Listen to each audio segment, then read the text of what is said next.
Hi everyone, I want to welcome you to this week's episode of the Lesson in 5. Lesson in 5 is a weekly program where we summarize the Sabbath School lesson into 5 main points. If you're new around here, make sure you subscribe to our channel so you don't miss any of our future videos.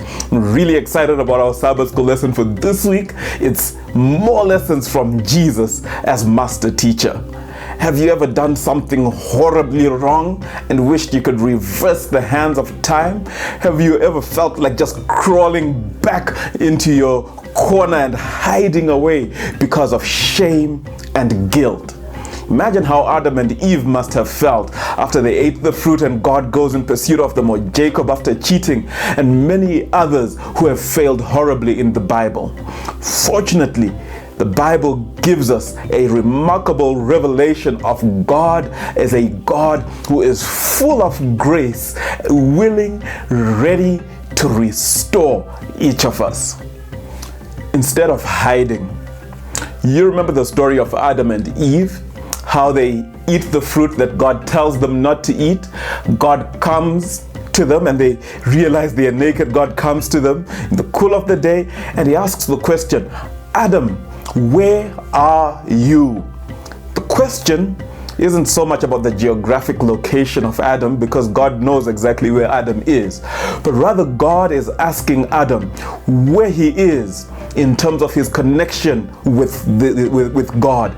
He's asking if everything is still all right, because the relationship has gone horribly wrong. Adam is hiding away from God. But I want you to notice that God comes in pursuit of a hiding Adam.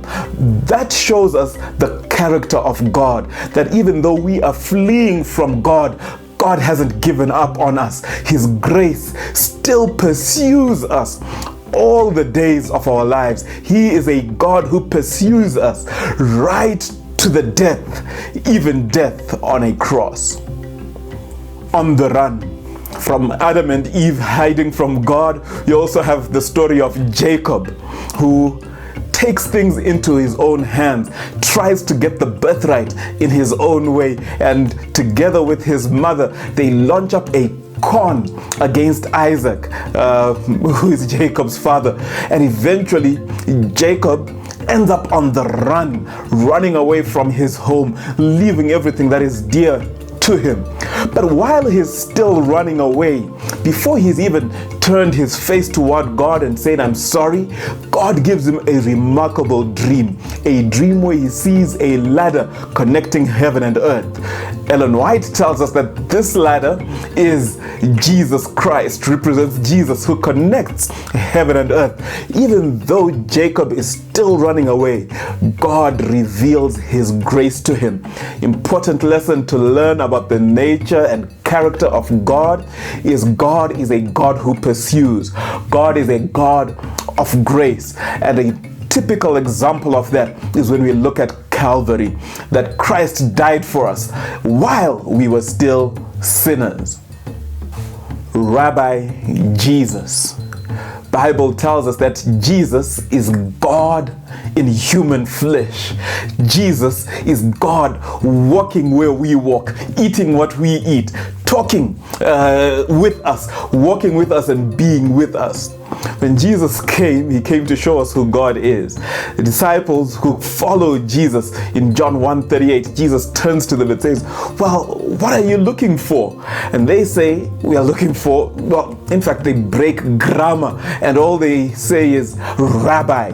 Why? Because they are so in awe of Jesus that their address breaks all grammar, because they are so marveled by the splendor and glory of Christ. And the Bible tells us that Jesus is exactly that. He becomes a rabbi. The word rabbi means teacher. So it's appropriate for us to see Jesus as the master teacher. A woman talks back. You remember the story of Jesus and the Canaanite woman? When Jesus is in the region of Tyre and Sidon, while there, Bible tells us that this woman comes desperately pleading for her son to be healed, for her daughter to be healed.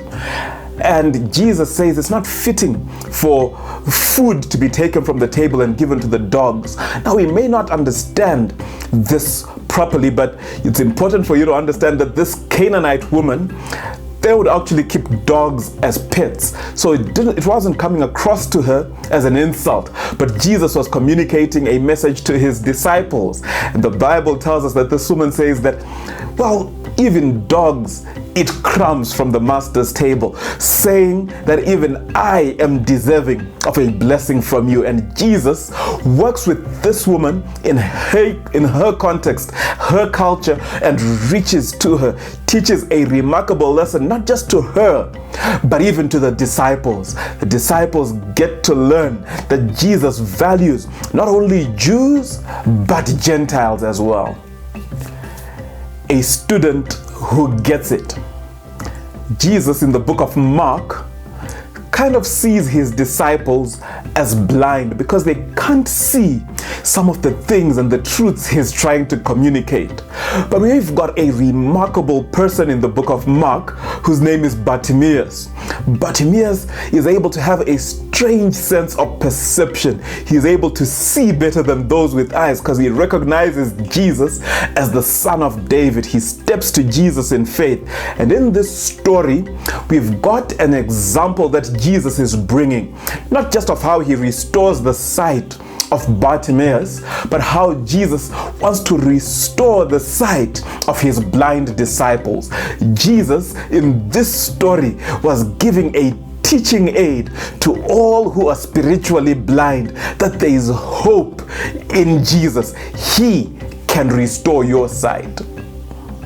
Well, I hope you've enjoyed the lesson in 5. If you've enjoyed this video, share, like, and subscribe. If you're enjoying our videos, also put in a comment. Those comments are very helpful, help to keep me going. So until next week, God bless you all.